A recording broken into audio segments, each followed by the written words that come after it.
Hello physical science students, welcome to video 7.8 in covalent bonding, where we're going to talk about the fullerenes.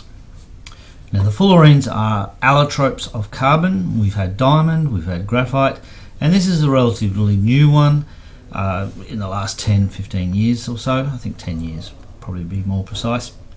And these are substances that are made up of lots and lots of carbons joined together in a variety of shapes, and they can be tubes which can be closed or opened at both ends, or as balls. And this is an example of 60 carbons joined together in what's referred to as a buckyball, whereas this is part of a tube that is sometimes referred to as a nanotube. So buckyballs are the spherical ones.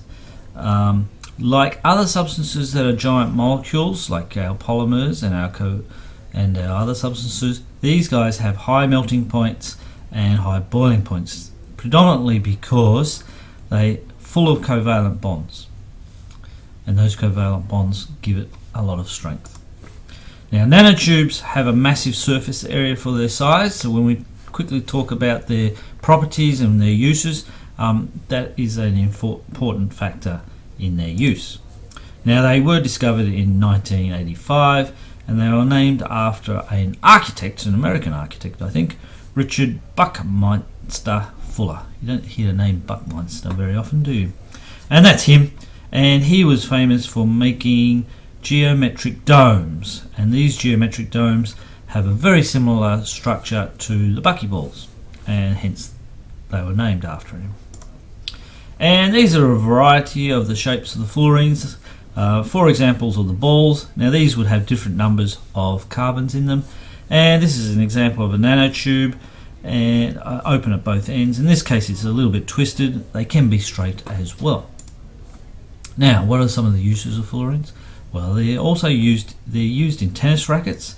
They replace carbon fiber or graphite, like tennis rackets are said to have, and golf sticks have graphite in them, and now they're starting to use nanotubes or fullerenes to make them even stronger. Flexible but strong. Nanotube structure allow them to be used as a transporter for drugs in the body because they're carbon based. Now the drug can be placed inside a nanotube or inside a cage, which is a ball, and they're wrapped up and taken to a site where they need to be. So the nanotube, like this is an example where the buckyball has a molecule attached to it. Now this molecule is very specific, could be an enzyme or something that travels around the body and then provides either another molecule that's joined to the buckyball, or in this case this could be a radioactive atom, and so the buckyball is delivered to the site where there might be a cancer, and this individual atom will eventually decay, and if you send a couple of billion of these buckyballs, it's a very focused radioactive dose. Excuse me.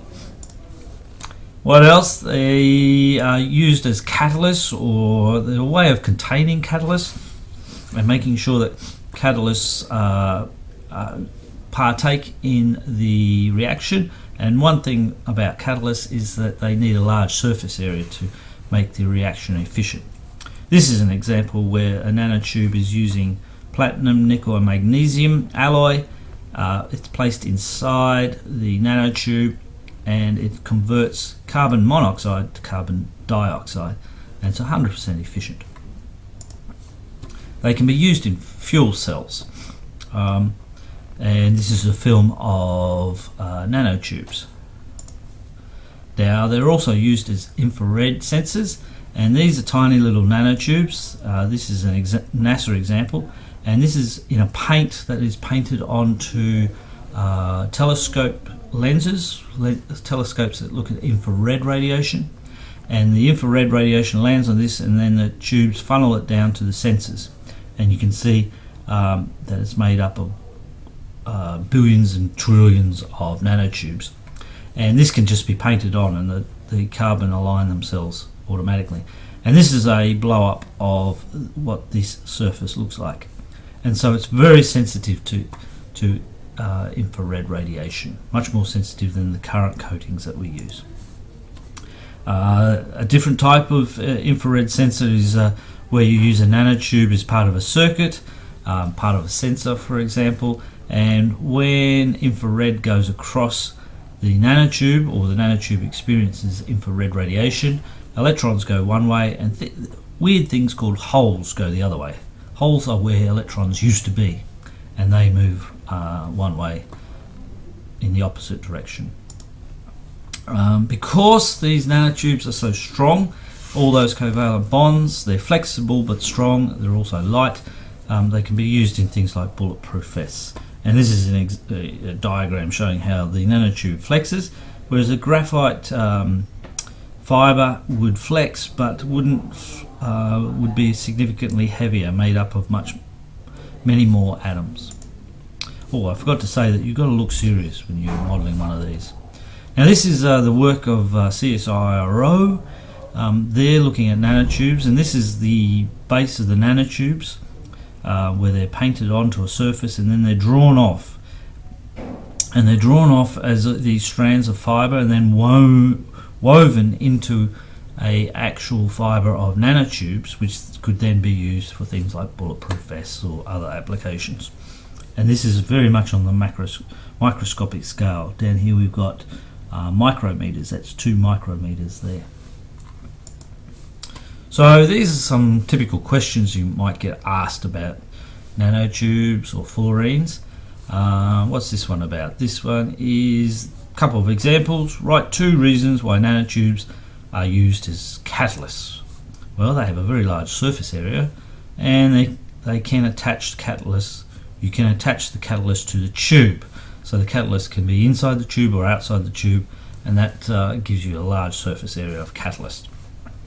Buckmeister fullerenes can cage other molecules. What's one of the uses of these? And that's as a drug delivery system. Alright, and that's about everything you need to know at this point in time about fullerenes. Cheerio!